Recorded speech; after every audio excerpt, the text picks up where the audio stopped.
Hello everybody, my name is Dr. Ron Jackson. I am here to share the truth. A truth that some people may never express to you with the same level of detail that I'm going to share with you today. You know, I tried to hold back. I was going to not say anything about it. But at this point, I feel like it's my responsibility to talk. So I'm going to share with you my perspective as I've had this experience over the last 4 weeks. Basically, I was invited to join a blessing loom. At the time, someone introduced it to me as a SuSu. I later on found out that it's not quite a SuSu, but it is a blessing loom. There are tens of thousands, if not hundreds of thousands, someone even estimated about 1 million black folks that have participated in the blessing looms and the gifting circles over the last several weeks. It felt like it hit the black community like a hurricane. I can tell you that when I found out about it at a time when it felt like 1 out of 10 people that I knew was finding out about it simultaneously from friends and family. And at the time, I thought, this is an awesome thing. Let's see what it is. Let's check it out. I started to read different articles and found that some people were referring to the blessing loom as a hoax or as a scam, and some people refer to it as a pyramid scheme. I can just tell you this: that there are a lot of people who have gotten it wrong, who don't fully understand the facts.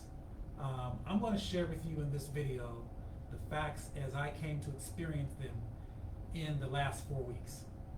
And I'm doing this because there are close friends of mine, colleagues of mine, family members of mine who actually are still doing this right now, who are doing it because I guess during this pandemic there is an interest in holding on to a bit of hope around how one might be able to make some extra money.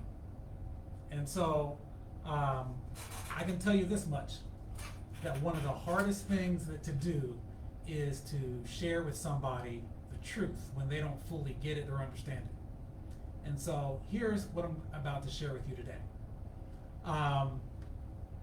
There is, if someone's asking me to turn the volume up, the volume is all the way up in this, on this computer that I'm on. It's all the way up, so I'm not sure if anyone can still hear me. Can you all still hear me? Okay, hopefully you can hear me better now. I'll scoot in a little bit closer, and I'll talk a little bit louder.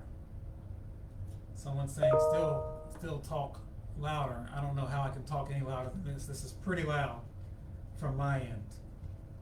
Are you all hearing this still? Okay. So here we go.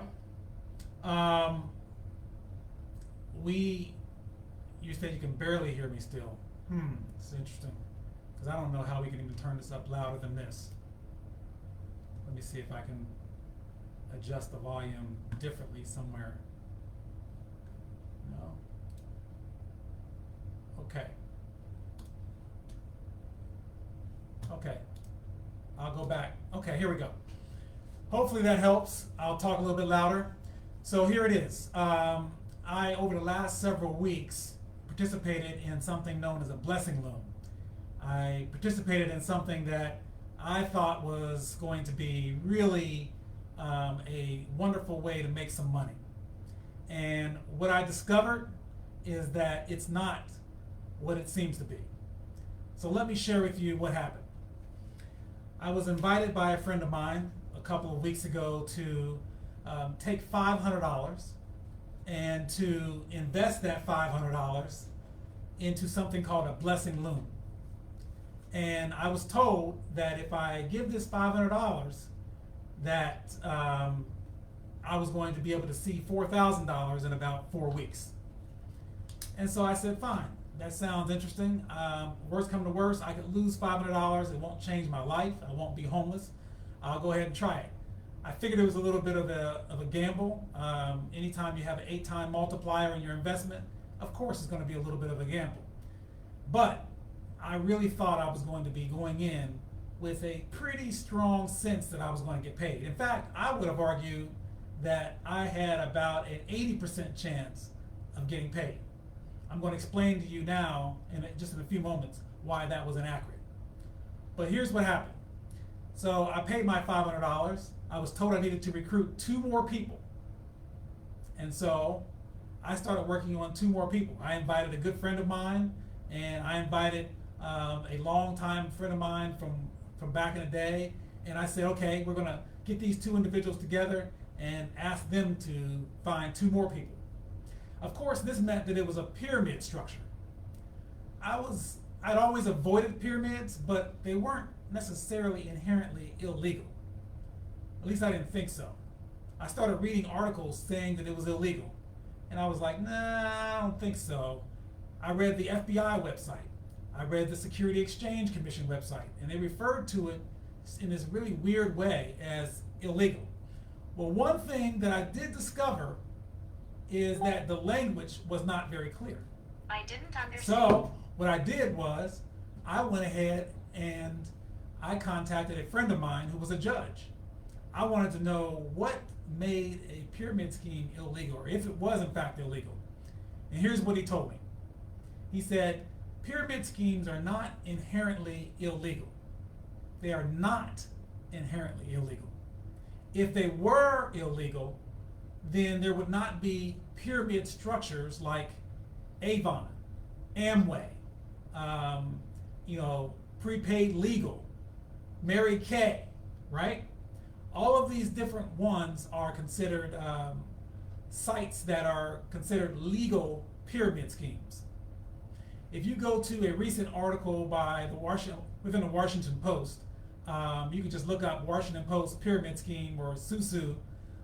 You'll find an August 7th article that was written on pyramid schemes being illegal. If you looked up SuSu and you decided to look at the FBI and look up SuSu or look up pyramid scheme, you'll find some details there. Same thing for the Security Exchange Commission. Anyway, so I went ahead and decided to put my money in. Then a couple of weeks went by. I'd already recruited my person. Then I found out that one of the people that I recruited, ended up sending me an article, that same article from the Washington Post, saying it was illegal. I didn't want to accept it at first. I asked a friend of mine who is the judge, and the judge said, well, the thing that makes it legal, a pyramid scheme is legal, like a Avon or Amway, when it is tied to a product. It's legal, like prepaid legal, when it's tied to a product. When it's not tied to a product, when someone solicits information or solicits money from you, direct money, tells you they're going to multiply your investment in a matter of weeks, and it's all based on a promise, then that is illegal. When it's a promise and no product, it is illegal. Immediately, I was really disappointed. I had money in this. I didn't think I was going to get a refund. So I prayed about it, thought about it overnight, and then I decided I was going to create a legal entity, because I figured I wanted to at least make this legal. I created a legal entity with a couple of colleagues of mine, and it became an actual LLC. Then I started running the numbers. And it's interesting because if you've ever been in one of these blessing looms, here's what happens. You pay your money, you recruit your 2 people, and then after that, those 2 people recruit 2 people, and so forth and so on. Well, the person in the middle, there's like a 4-week kind of structure to it. The person in week 4, that person is the one who gets the gift. And what happens is that you have 8 people around. Imagine a diagram or a circle. I wish I had an actual diagram here to show you. Imagine a diagram where there's 8 people around the outer edge of this circle. And those 8 people pay $500 to the person in the middle of the circle, and they give it to them through Cash App. That gives the person $4,000. 500, right, times 8, $4,000. It's all coming from 8 different sources. So they're getting cash apps for $500 from 8 different people. Well, I'm thinking, that's great, sounds wonderful. I'm looking forward to my time when I get $4,000 from 8 different people. I get $500 from each person, totaling $4,000. What I didn't account for was what happens when one of those people that was supposed to recruit 2 people do not recruit that person. Then everything freezes. That's what happened when I started running the numbers as I started to develop this legal entity, this new LLC. We thought, okay, this is going to be an interesting structure. Week 1, I'm paying my money. Week 2, I recruit someone. Week 3, I just wait. Week 4, I get paid, right? And then at that point, after I get paid, I move on to a totally different flower. That flower then becomes its own separate entity. I get paid every 4 weeks as long as I take that $4,000 that I got and put $500 back into the system. So now I net $3,500. Now I keep on getting paid every 4 weeks. Sounds great. Except one problem happens. As I'm getting paid week after week after week, supposedly I'm getting paid every 4 weeks, not just 1 week. Every 4 weeks, I'm in this 4-week cycle. The problem with this is that if someone at some point stops, can't recruit their people, then I'm stuck. Now, as I mentioned to you before, I started this business. So we thought, okay, let's see how it goes. The flower is going to split. That's how 2 people who are on the outer edge get to be in the middle. So it becomes 2 groups, becomes next week 4 groups, becomes next week 8 groups, becomes next week 16 groups. 16 groups comprised of 15 people each. There's 8 on the outer edge, and then after that week, the group begins to collapse. Now there's another set of individuals, and there's 4 weeks worth of people adding up to 15 people, 1 person in the middle receiving the money. Well, imagine 16 groups. Oh, no, I'm sorry. Yeah, 16 total groups after 4 weeks with 15 people each. That's 240 people. Now you take those 240 people, okay, cool. Now you go through a whole nother month. Remember, it's doubling. 16 becomes 32, 64. Now by the end of the second month, you have 256 groups of 15 people. That's 4,000 people. The problem is if you stop at that point or you can't find someone to be recruited within those groups, then if you run the math, what happens is that the majority of those people don't get paid as long as that particular flower or that particular group freezes. In other words, they freeze because they can't recruit new people. Or the people that are coming in, they're not recruiting new people. So the money freezes. That's how you're able to pay the person in the middle, the person who's in the 4-week position, is the new people are paying it. It just reminds me of Social Security. I'll cut to the point here. So here's what happened. I ended up losing about $2,500. I lost this money because I bought into this idea thinking that, wow, if people are getting paid like this and people I know are getting paid, I'm going to add more money and multiply the amount of money I'm going to win in the long run. I'm thinking I'm going to win. What I discovered when I did my own math after I started my own legal entity was that 80% of the people will lose. 80%. 80%. You heard me correct. And that really was scary because we were getting ready to start this business and that would have had a tremendous impact on those individuals. So now I understood for the first time when people say that a pyramid structure can be a scam, it can be something that is legal, but it is also a scam. I didn't understand it before. Any entity where 80% of the people lose is either a scam or it's a casino or it's a gambling facility or it's a lottery ticket, but it is not a legitimate enterprise that's going to, unless you're telling people up front, you're going to lose all of this money up front. And who's willing to lose 80%? What people would you know that are willing to walk into a facility and lose 80% unless it's a casino? Or unless it's a lottery ticket of some sort.